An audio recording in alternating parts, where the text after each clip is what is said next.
There's a moment people decide to lower their guard.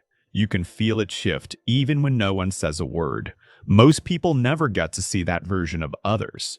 They meet performances, polite smiles, careful answers that reveal nothing. You want something deeper than that. You want the real person under the script, the version they protect from almost everyone. The problem is, you cannot ask for that. The harder you try to pull it out, the tighter people hold it. By the end of this, you will understand three quiet things. Small shifts that make people feel safe enough to finally be real with you. The third one is the deepest. It changes how people remember you long after the conversation ends. Let's start with what actually makes someone open up. It is rarely the words you say to them. People do not open up because you are interesting. They open up because something in your presence feels unusually safe. Safety is not softness. It is the quiet feeling that nothing they say will be used against them later. Most people fail this test without knowing. They react too fast, judge too quickly, or jump in to fix something unasked. You walk into a room, and people scan you instantly. They are not judging your clothes, they are reading your energy. If your energy feels rushed, performative, or hungry for approval, they stay closed. They give you the polished version, never the real one. But when your presence feels steady and unhurried, something interesting happens. People start saying things they did not plan to say. Here is the first quiet shift. Slow your reactions, especially to things that surprise or unsettle you. Most people flinch, gasp, or rush to respond. That tiny reaction tells the speaker, this is not safe ground. Instead, pause one extra beat before reacting. Let your face stay calm, your shoulders soft, your eyes unhurried and present. That single pause communicates something rare. It says, whatever you just said, I can hold it without breaking. Try this the next time someone shares something heavy. Do not rush to comfort, advise, or relate your own version. Just nod once, softly, and say, that makes sense. Watch their shoulders drop as something inside them quietly unclenches. This is the part most people miss completely. Comfort is not what people want when they are being vulnerable. They want to feel that you can receive them, not rescue them, not fix them, just calmly stay present with them. You probably already do this naturally with one or two people. The quiet ones often have this gift without realizing it. Now let's talk about the second shift. It is about how you listen, not what you say back. Most people listen with their next sentence already loaded. You can feel it in the room, that subtle conversational impatience. Their eyes drift slightly. Their body leans into their reply, not into your story, and something in you quietly closes off. Real listening looks completely different. The other person feels like they are the only thing happening in the room right now. Your eyes stay soft and curious. Your body stays open. Your phone forgotten. Your next thought parked somewhere far away. Here is a small move that changes everything. When they pause, do not jump in immediately to fill the silence. Let the pause breathe for 1 or 2 seconds. That space tells them there is room here for more if you want it. Then, instead of responding, ask one gentle follow-up. Something like, what was that like for you? Or what did that mean? Those questions do something powerful. They show the person you care about their experience, not just the headline of their story. Most people get headlines all day. Nobody asks them what was underneath it, what it felt like, what it meant to them. When you do, you become rare. You become the person they think about later, the one conversation that felt different. And here is the quiet decoding most people miss. When someone keeps talking to you, it is not because you are interesting. It is because they feel safe being themselves around you. That feeling is more addictive than any clever conversations feel. You do not need better stories. You need to become the kind of listener people feel different around. Try this experiment this week. In your next real conversation, ask one extra question. Be quick. In your next real conversation, ask one extra question before sharing anything about yourself. Watch what happens to the energy in the room. Notice how the person leans in, slows down, gets quieter, and more real. You are not being passive. You are using something most people have completely forgotten how to do.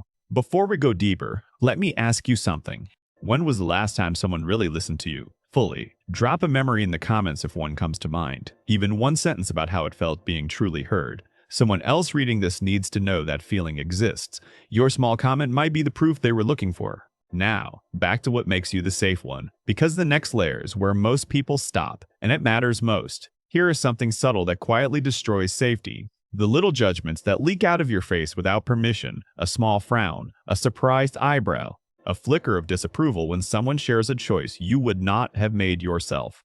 People notice these micro-reactions instantly. They might not say anything, but a wall goes up that does not come down easily. You do not need to agree with everything anyone says. You just need to receive it without making them feel small. There's a phrase that does this beautifully. Something like, I can see why that made sense to you at the time. You did not endorse their choice. You honor their humanity, and that single line opens doors most people cannot get through. Notice what you just did there. You separated the person from the decision, and that is the heart of emotional safety. People are not their worst moments. They are not their messiest choices. Their old regrets, the things they wish they could undo.